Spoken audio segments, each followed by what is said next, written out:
Je veux dire, une année qui a vu Delphine 2 naître, c'est 2003. Et par rapport, est-ce que tu peux me parler un peu de la stand-up est-ce que tu penses que ça change un petit peu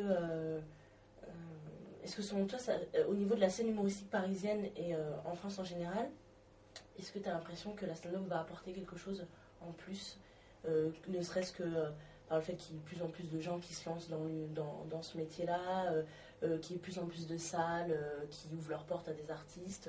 Est-ce que tu crois que ça apporte quelque chose en plus ou, Je l'espère en tout cas, je l'espère sincèrement de tout mon cœur. Maintenant, c'est aux stand-uppers et aux stand-uppeuses, gros barbarisme, de se donner les moyens d'être respecté en tant que vrai comédien et d'être professionnel, quoi. Enfin, après, c'est dans les idées à développer, c'est-à-dire que moi, j'aimerais vraiment que le stand-up ne soit pas un ghetto, soit pas quelque chose qui soit tout de suite associé à la banlieue. Je ne sais pas ce que ça veut dire, moi, l'humour urbain. Quand on y réfléchit, enfin, il faut faire très attention à ne pas mettre trop d'étiquettes tout de suite, parce que forcément, ça ferme quelque chose et ça en fait un phénomène de mode qui, du coup, comme son nom l'indique, se démode. Donc, c'est très important qu'effectivement des jeunes puissent comme ça arriver avec du bagou, de la tchatch et parler de leur réalité, etc. Maintenant, c'est important d'ouvrir au maximum cet art, tout comme le slam est ouvert vraiment à toutes les générations, à toutes les cultures, peu importe ta confession, etc. Ben, si je suis venue au stand-up, c'est parce que j'ai l'impression de retrouver un peu de ça dans le stand-up. Euh, Certains faits me font croire qu'effectivement on essaye au lieu de vraiment enfermer le stand-up dans des petites cases, etc. Et ce serait vraiment dommage, puisque le but pour moi, c'est qu'effectivement, chaque personne puisse s'exprimer. Moi, même un fils à papa dans le 16e, il a ses problèmes. S'il arrive à me faire rire avec, très bien, tu crées un point avec moi, je suis morte de rire, je ne vais pas te juger pour autant. Mais l'humour où on se tape sur communauté interposée, etc., ça va marcher un temps, mais au bout d'un moment, ça fait juste que générer plus de haine. Enfin, c'est le stand-up et le stand-up, mais le stand-up se joue dans des théâtres et quand même le théâtre, c'est censé être comme la vie, mais qui est transcendée. Donc, il faut faire attention à ce qu'on dit sur scène et comment on utilise cet art-là et le pouvoir que l'on a sur scène de dire. Voilà. D'accord. Est-ce que tu peux nous parler un petit peu de ton personnage, justement, de slameuse, de stand-up, dans le sens où il y en a certains qui te qualifient de personne un petit peu subversif. Qu'est-ce que tu en penses? Alors, la question qui fâche, on me qualifie de personne subversive, oui, ça a été dit. Maintenant, en tant que slameuse, le slam à la base, enfin, selon moi et selon les personnes que j'admire, en tout cas dans le slam, à savoir dans les plus anciens, ce sont les Last Poets. Après, slammer, spoken word, enfin, j'aime beaucoup Fela Kuti. Donc effectivement, le slam, c'est censé dénoncer, c'est censé dire, redonner la parole au peuple. Donc après, si on appelle ça de la subversion, si c'est qualifié comme tel, dans ce cas, effectivement, je suis subversive et dans le slam, je le serai toujours.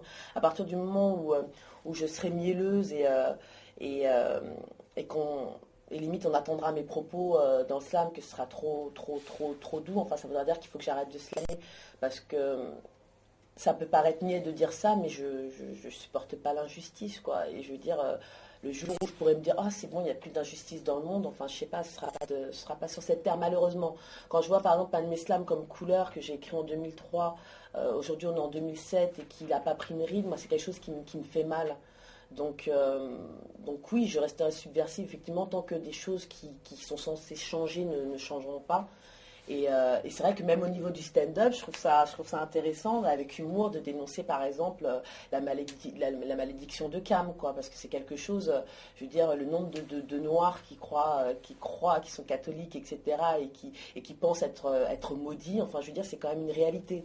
Donc après, d'essayer de prendre suffisamment de recul pour en rire, mais il n'empêche de balancer cette disquette-là, pour moi c'est important, puisque il me faut du fond, il me faut de la matière, enfin il faut que ce soit ancré, quoi, sinon je retourne faire assistant de direction et je prends mes sous et puis tout va bien. Enfin je veux dire, c'est une mise en danger pour moi, je dis bien pour moi, après je pousse pas les gens à faire comme moi, mais en tout cas pour moi c'est une mise en danger, on a la possibilité de prendre la parole et même si c'est pour faire rire, Dans ces cas-là, moi, les personnes qui m'ont inspiré au niveau de l'humour sont des personnes comme Dieudonné, pour son côté subversif aussi dans son humour. Je précise bien l'humour. Ensuite, des personnes comme Coluche, des personnes comme Sylvie Joly. Et Sylvie Joly, quand on regarde ses spectacles, on n'a pas forcément envie tout le temps de se marrer, quoi. Même des fois, on se dit, oh. Mais bon, pour moi, c'est ça aussi, être comédien humoriste. Et les humoristes, ils ont quand même une forte valeur sociale, quoi. Enfin, je veux dire, c'est leur fonds de commerce. Donc, si à un moment, ils ne s'engagent pas, entre guillemets, où va-t-on? Enfin, moi, c'est une question que je me pose, vraiment. D'accord. Alors, j'aimerais savoir si c'était un autre one show en préparation, puisque tu en avais fait un premier. Et bon, maintenant, tu multiplies les scènes en tant que stand-upeuse, mais est-ce que tu prépares un spectacle Donc là, j'ai un deuxième spectacle qui s'appelle Slam Métissage, mais c'est pas un one-woman show, en fait, c'est un spectacle à deux avec un ami slammer comédien aussi comme moi, qui s'appelle Nicolas Guignon. Donc on a joué la première au mois d'octobre au Guichet Montparnasse. C'est un spectacle qui est très important pour moi, limite pour l'instant, c'est pour ça que je laisse de côté mon premier spectacle, que je compte rejouer, améliorer, etc. Mais c'est vrai qu'avec avec 2007 qui arrive, enfin 2007, on y est en 2007, mais ce que je veux dire avec les élections qui arrivent à grands pas, c'est un spectacle vraiment sur la question d'identité. Et l'avantage, c'est que justement, on me dit subversive, mais les personnes qui me trouvent subversive, ce sont des personnes qui ont des problèmes de mémoire ou un peu amnésiques, enfin toujours liés à la mémoire, enfin qui ont un souci avec ça. En revanche, ce spectacle-là, il a quand même la prétention de montrer donc une Française noire, donc c'est moi, et un Français blanc, et de voir qu'effectivement, à partir du moment où les communautés font des efforts pour connaître vraiment les autres communautés, mais je veux dire, vraiment les connaître, leur histoire, ce qui les a amenés ici, le pourquoi du comment, enfin, à partir de là, on peut vraiment discuter. À partir de là, au-delà de la couleur, effectivement, on peut vraiment développer une communauté de pensée. Et la France de demain qui avance, hein, comme dirait Ségolène, pour moi, c'est celle-là. C'est vraiment... je connais son histoire forcément puisque je suis née en France et que moi, on m'a appris les ancêtres les Gaulois. Mais en revanche, lui ne connaissait pas la mienne. Et tu peux bah déjà, il faut éviter de juger les gens, mais en revanche, là, ça lui permet vraiment de se rendre compte qu'effectivement, si, par exemple, ce qu'il remarquait en fait, ce spectacle-là, il est né d'un truc tout bête. C'est-à-dire qu'on avait une conversation sur un canapé. Et il en avait assez en fait de se rendre compte que dans les slam sessions, certains noirs faisaient des textes où vraiment ils mettaient leur tripes, etc. Et à un moment, mon ami Nicolas Guignon a pété un plomb, il m'a dit oui, mais nous aussi les blancs on a souffert. Moi mon grand-père il était boulanger, paysan dans le Maine-et-Loire, je sais pas quoi. Et je lui ai dit mais super mon pote, dans ce cas-là, écris-le ton slam sur tes origines parce qu'on dirait, je sais pas, vous les Français blancs, vous avez honte de vos origines. Nous on en parle énormément dans nos slams. Mais ce dont on s'est rendu compte en fait à écrire ce spectacle-là, c'est que si j'écrivais autant de slams sur l'identité, sur ce questionnement perpétuel, c'est parce que j'avais beaucoup moins d'éléments que lui. Lui, de son côté, son père est fan de généalogie, il est remonté jusqu'en 1500, toute sa famille était dans le Maine-et-Loire, c'est très précis, agriculteur de père en fils, enfin, je veux dire, c'est palpable. Hein. En revanche, nous, enfin, je veux dire, la plupart des afros, peu importe, hein, qui sont en France, on a ce problème où il y a des gros trous comme ça dans notre histoire. Après, certains le refoulent complètement ou disent qu'ils en ont. Enfin, pour eux, c'est ici, maintenant que ça se passe, mais forcément, à un moment ou à un autre, que ce soit le moment où tu deviens père ou mère, ça te revient dessus et plus tard, tu te poses la question, plus dure est la chute quand ça te tombe dessus.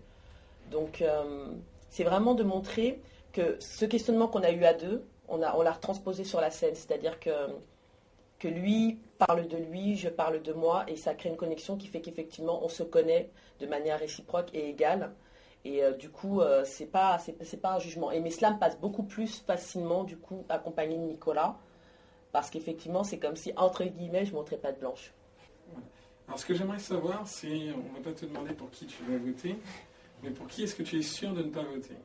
Bah, je suis sûre de ne pas voter pour Sarkozy. Enfin, je veux dire, ça, c'est clair et net. Enfin, c'est vraiment quelqu'un qui me met très très mal à l'aise, mais à tous les niveaux. Je veux dire, dans sa manière d'utiliser sa verve, même dans la manière dans mon groupe d'Afrobeat, à un moment, on a un morceau qui est inspiré de Colo Mentality de Fela et qui s'appelle S Mentality, où effectivement on dit à un moment de ses bottines rembourrées, parce qu'à un moment c'est levé comme ça. Enfin, c'est quelqu'un de. Pour moi, à la base, je vois quelqu'un qui a peur de complexer. Enfin, j'ai envie de lui dire, mais il y a souvent un roquet là, comme ça qui aboie plus fort qu'il ne mord. Donc, c'est des comparaisons qui sont comme ça faciles. Ah mon Dieu! S-mentality! Waouh! Ça fait super peur! Ils sont partout! Si ça se trouve, on est comme Ségolène, on est suivis. Non, mais vraiment, je suis sûre et certaine de ne pas voter pour lui, mais en revanche, je connais des personnes et des jeunes comme moi, enfin, des amis d'amis qui sont pro-Sarkozy et c'est. Pas enrichissant, c'est pas vraiment le terme, mais j'évite de juger les gens par rapport à leurs convictions politiques. Mais c'est vrai que ça fait toujours bizarre de voir comment il a réussi à embrigader les gens, en fait.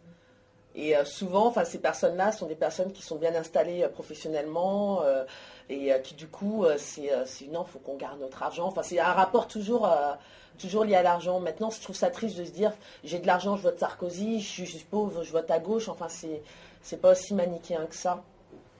Mais en même temps, je peux dire aussi que Ségolène Royal, c'est pas non plus la candidate de mes rêves, mais je suis sûre de ne pas voter pour Sarkozy. Ok. Pour finir, donc on te verra bientôt sur Canal+. On sait qu'il y a Harry sur le 20h de TF1. Est-ce que toi, en tant qu'artiste, tu as l'impression que la diversité progresse réellement en France? Diversité, même si tu es française, même si les autres sont français aussi. On est d'accord, Hervé, on se comprend. Non, mais oui, la diversité avance. Maintenant, elle avance. Est-ce qu'elle avance et est-ce que toi, en tant qu'artiste, tu as l'impression que les choses sont moins difficiles qu'il y a 3-4 ans quand tu as commencé? C'est compliqué de répondre à cette question dans le sens où on va dire qu'il y a eu des portes qui se sont ouvertes, mais pour les mauvaises raisons. À mon avis. Les portes se sont ouvertes pour moi suite aux émeutes. C'est-à-dire qu'à un moment, on calme les jeunes de banlieue en leur mettant effectivement un noir au journal de TF1. On accusait TF1 d'être une chaîne privée, raciste, limite homophobe. Enfin, il y avait plein de choses de dites. On met Harry en remplacement de PPDA, ça calme tout le monde et tout le monde a regardé. En plus, les gens le trouvent beau. Enfin, c'est formidable, quoi. Vraiment le beau black, quoi. Maintenant, j'espère que c'est pas un phénomène qui va retomber tout comme il est arrivé. Après, on voit plein d'animateurs, d'animatrices qui sont comme ça, mis un peu en avant, Interville, etc. Bon, ils sont très professionnels. Maintenant, au fond de moi, ma partie pessimiste me fait dire qu'effectivement, si on les met plus en avant, c'est toujours pour effectivement calmer ce phénomène qu'il y a eu de gens qui se sentaient pas français, qui se sentaient pas représentés. Mais il a fallu que ça casse pour que ça passe. Alors ma dernière question, un peu piège, mais on va toujours le faire comme ça. Qu'est-ce que tu penses de Griot et qu'est-ce que tu peux dire aux grionautes? Alors, ce que je pense de Griot, c'est que c'est Après avoir dit beaucoup de mal des politiciens, tu vas pas te faire de langue de bois. Non, je ne vais pas faire ma langue de bois. Griot, c'est un site que je regardais régulièrement avant de vous connaître. Je le dis sincèrement. Avec, je peux citer la concurrence. Ce serait coupé au montage. Mais avec Afrique.com, ce sont les deux sites que je regarde régulièrement. Donc, c'est un site que j'apprécie. Maintenant, je regarde pas tout. Je le dis sincèrement, je ne suis pas griovore à fond. Mais en revanche, c'est un site que je respecte. Et ce que je dirais en fait Pardon?